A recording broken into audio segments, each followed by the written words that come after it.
Now coming into JavaScript, which is one of the most popular client-side scripting language. It was developed a long way back by Brendan Eich, who was hired by Netscape, and he actually there is an interesting story behind this, the involvement of JavaScript. What happened was Netscape asked Brendan Eich to develop a plugin for a browser that should validate a form. So at first he asked him to develop a plugin that will validate some HTML form before it gets submitted to the server, that will have a client-side validation. Because if you are going for validating some data, and if you are doing it in the server side, which means what, the client submits some data and it goes to server, there it gets validated. So it's a time taking and means it's a time consuming process. To overcome this, so he has asked Brendan Eich to develop something, a plugin kind of thing that will validate the form before it gets submitted. And what Brendan Eich did, he came up with an idea of this JavaScript, and it was really nice. And so Netscape easily, accepted that, but he had a very less time he had at that time to develop this. So what he did is he borrowed a lot of things from different languages like Java, Perl and Python, Self, AWK, a lot of things he borrowed, and he combined all those things and made a scripting language called JavaScript. Things he borrowed include, from Perl and Python he borrowed how to define, how to work with strings, arrays and expressions. From Java, mostly syntax is the syntax is being borrowed from Java. So in this way he borrowed all those things and came up with JavaScript.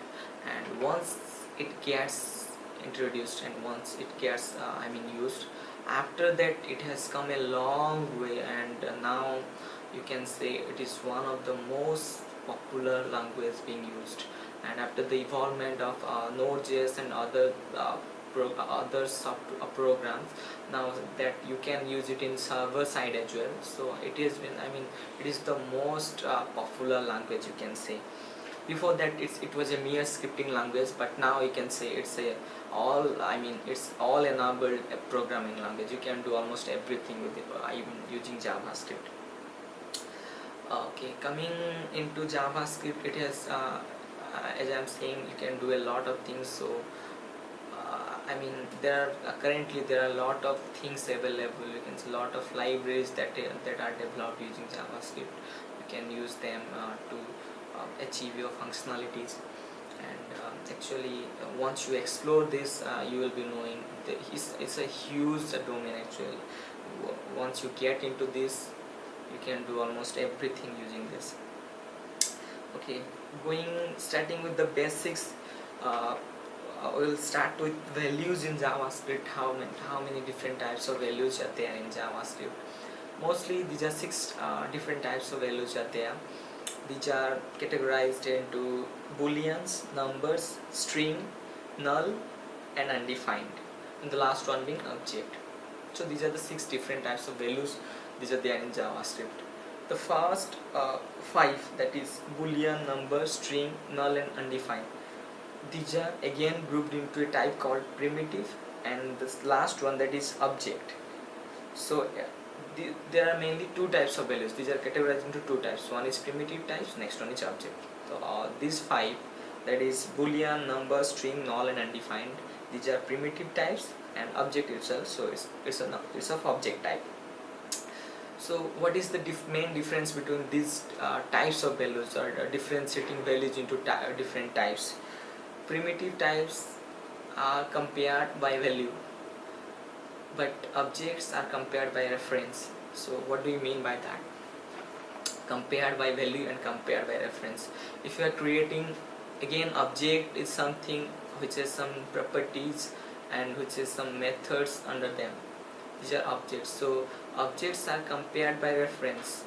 The first basic difference between primitive types and object is primitive types are compared by value and objects are compared by reference. No 2 objects are equal. One object is only equal to itself. If you are creating an object with some properties, and you are creating another object with same properties, but still these two are not equal.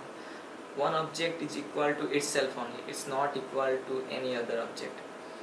But coming to primitive types or values, two same values are same, same values are equal, you can say. But that is not the case with objects. One more difference being primitive types are immutable and objects are mutable. So what do you mean, what do we mean by mutation? Mutation means changing properties, you can say. So what do you mean by that? Primitive types are immutable, I mean you cannot change properties of those values. But in case of objects, you can always change properties of those values. So again, properties, we are saying all values have properties. In JavaScript, each and every value has property. So if you are coming to a string value, say something hello, so it has a property called length, which defines the number of characters there in that string. So likewise, all values in JavaScript has properties. And in primitive types, those 5 types like boolean, string, number, null and undefined, the properties of primitive types cannot be changed. Like some string, say str is there, you cannot say str.length equals to something. You cannot set those values. Those are unchangeable. You can access them, but you cannot change them. So the primitive types are always immutable, so you cannot change their properties values. But coming to objects, you can play with them, you can change their value properties, you can delete their properties, you can do everything as you would like to do. So this is the second difference, being the primitive types are always immutable and objects are always mutable. So these are the basic difference between primitive and objects. So this is mainly, these things are borrowed from JavaScript. In JavaScript, these things are mainly borrowed from Java. One more thing, JavaScript is not the official name actually. So JavaScript, why is not being official name? Whenever you go for features or specific language specification, you will always see that it's written ECMS script, it's not JavaScript.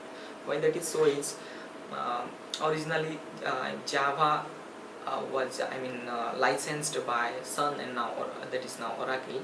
So the license is being held by Sun at that time. So it wasn't officially, JavaScript was named as ECMS script. If you are looking anyway, if you look for the features or language specification, you will be seeing there it's written something ECMS script 2.0, 3.0, 5.0 likewise, and the latest being 6.0. Okay, next we'll be moving to objects. Say primitive types, we all know, since we have done some programming, so you know these are values, say boolean, true and false values are the numbers. You have integers 1, 2, 3, 4 and floating point numbers. And in one more thing, in JavaScript, every value, every number is treated as floating point. So whatever you define, whatever value, say if you are writing integer, but that internally in the background is treated as a floating point number. And strings are there, as you know, that a combination of characters form a string. So all these values are there, but the important value being the object. So what do we mean by object in JavaScript? So object is something which has certain properties under them. Properties can be again of two types. It can be a value type property, or it can be a function type property. Function type property, we normally call them methods in JavaScript. So if an object is having a property of type function, we call that property is a method. Okay, and we can access properties using dot operator. That might be a value type property, or that might be a function. Okay, so we have these two types of properties normally, that is being accessed through the dot operator. Two more types of values are there. These are undefined and null. These two are also interesting values, and there is also a story behind how these values can actually null was there in all previous languages. So JavaScript introduced a new thing, undefined. Why that is so? Null, what happened is, initially JavaScript, since it was developed so quickly, it doesn't have option for exception handling kind of things, and what it does is it internally converts the values. I mean, there is a feature called type cohesion. In that, what happens is JavaScript automatically converts values to achieve, I mean, if you are executing a particular expression, so it will internally convert the values to its required types. So what happened when a null was there? So previously null was there, and if you are writing null and you are expecting it to be a number, what JavaScript did, it converted null into 0. So since it didn't have any option for exception handling, generating exceptions, so what it did, it converted null into 0 internally. So that was a problem actually, and that was creating some problem. For that, undefined is being introduced. What Brendan Eich did, he introduced a new value type called undefined, and he had certain rules for that. For example, if you want to convert a undefined to a number, if we expect a number and that value is undefined, so it will get converted to a special type called NaN, not a number. So in this way he overcome the problem, that is null is being converted to 0, because this thing null, it was there in C also. It was inherited from C, this feature. So it was there, null is being converted to 0, and to eradicate this, undefined is being introduced. And coming next, a lot of different operators are available, operator and functions in JavaScript that perform their corresponding tasks, like type of is there, instance of is there. These two are important properties. Suppose you have a value and you want to know which type of value is there, so you can say type of this value, so it will return what type of value is this. Like this, say for example, if it's a number, it will return a number, or if it's a string, it will return a string. And one more operator is there, instance of operator, that you can check if this particular value is of this type. Say I'll write 5 instance of number, so it will say whether this 5 is of type number or not. It will return true or false. These things will be required once you write programs using JavaScript. These things will be mostly helpful. Coming next, in JavaScript, one interesting feature is that whenever it expects a boolean value, whatever you give to it, it will convert it to a particular boolean value. Say true or false, whatever you specify there. I mean, if it's expecting a boolean value, whatever you write there, it will convert it. It will try to convert it to a boolean value. Say, and it will it will evaluate that, and the final value will be either true or false. So for example, if you have values like undefined, null, false, 0, these will all be converted to automatically false, and rest others values will be true. So you have that is known as truthy and falsy, a feature of JavaScript. So the values, those will be treated as false, include undefined, null, false, 0, not a number, and empty string. Rest all values, including empty objects, also will be treated as true. I mean, if JavaScript expects a boolean value, so whatever expression or value you specify over there will get converted to either true or false. One more feature is there, that is called wrapping and unwrapping. So you wrap values. I mean, when you wrap values, you get the particular type. Say I'm wrapping 5 to a number type, so it gets converted to a object of number type, and again you can unwrap it back to a primitive type. Say if it's an object of number type, you can always access its value, that is the value behind, that is 5, say, using value of operator. In JavaScript has a method that is known as strict mode. It has two modes of writing programs, like one is strict mode, and the opposite and the normal one being known as the slopey mode. So what do you mean by strict mode? In strict mode, what happens, it enables more warnings and makes JavaScript a little more cleaner. So it's a bit from the name it's been quite clear that it's quite strict, so you can't be relaxed about few things. It had certain restrictions. In strict mode, JavaScript works in a particular way, but in slopey mode or in normal mode, it works in a different way. So if you want to apply, it's always better to write your program in strict mode.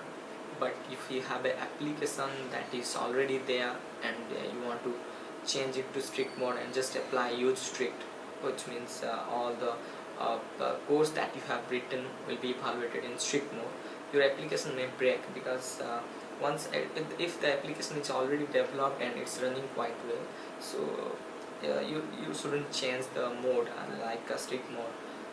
And in strict mode you have a lot of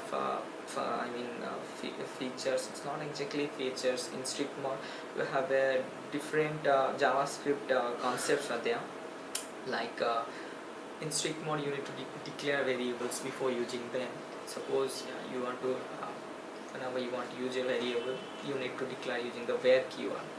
So if you are not declaring it and using it, it's fine in the normal or slopey mode, but in strict mode you need to define it before using it. You need to declare it before using that variable. This is one thing. Other things include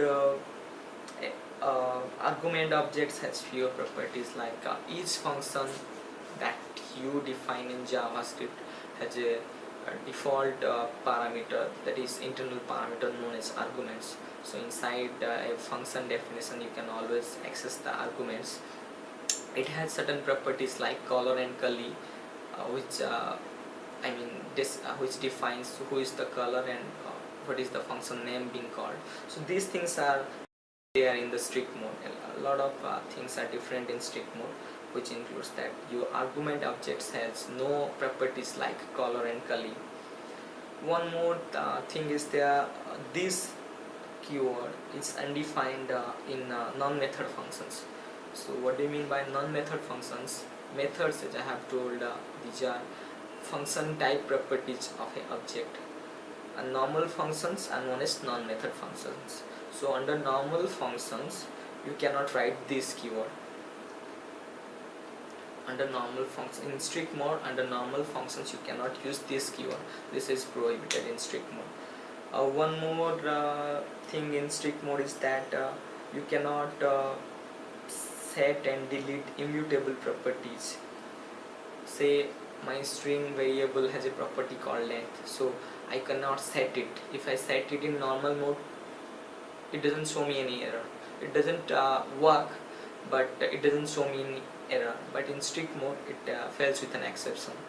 It shows some error and the code execution stops over there. So these are the few things that are they are in the strict mode. So you have to be careful about that, and it's always good to go with the strict mode rather than the slopey or normal mode. And coming next, in JavaScript, actually in the current scenario, in the present scenario, you have a lot of things like callbacks is there, closures, promises, generators, which help us actually to write complex applications, develop complex applications using JavaScript. And these days you can find in the internet a lot of JavaScript libraries are available, each performing their corresponding tasks, which ranging from various for generating various graphical outputs to some certain application or say deep complex programmings. And these days also you might be knowing a lot of JavaScript framework got developed. Those include AngularJS, Knockout.js, a lot of things are there. AngularJS being the most popular one, and people these days just using that to develop web apps as well as to develop also mobile apps also. That's been quite used since since the involvement of mobile apps, it was there mostly people were using Android apps or iPhone apps. So, but those are being developed by different technologies, like Android apps mostly being developed by Java. But now these days, what people are doing, they're trying to find a common development technology which they can apply to all types of applications that are developed, and JavaScript is being the leader of them. You can use it for all types of applications now these days.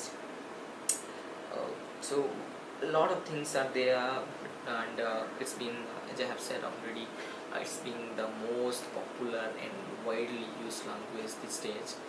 And these features I listed out, like Prometheus callbacks generators, and likewise a lot of things are there. Once we start our live training session, so we will be exploring these things in detail. So till then, stay tuned. That's it. What I say. Start.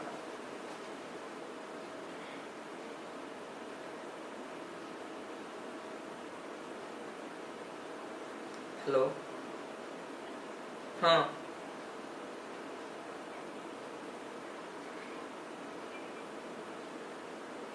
Kondu Sao दुकान रू.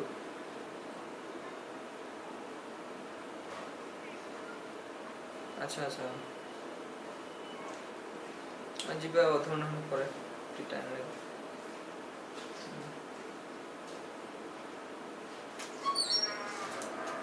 କାଟ କାଟ. ସରିଗଲେ ଲାଷ୍ଟଟା ଟିକେ ହେଲା, କ୍ଲୋଜ୍ଟା ଠିକ୍ ସେ ହେଲା.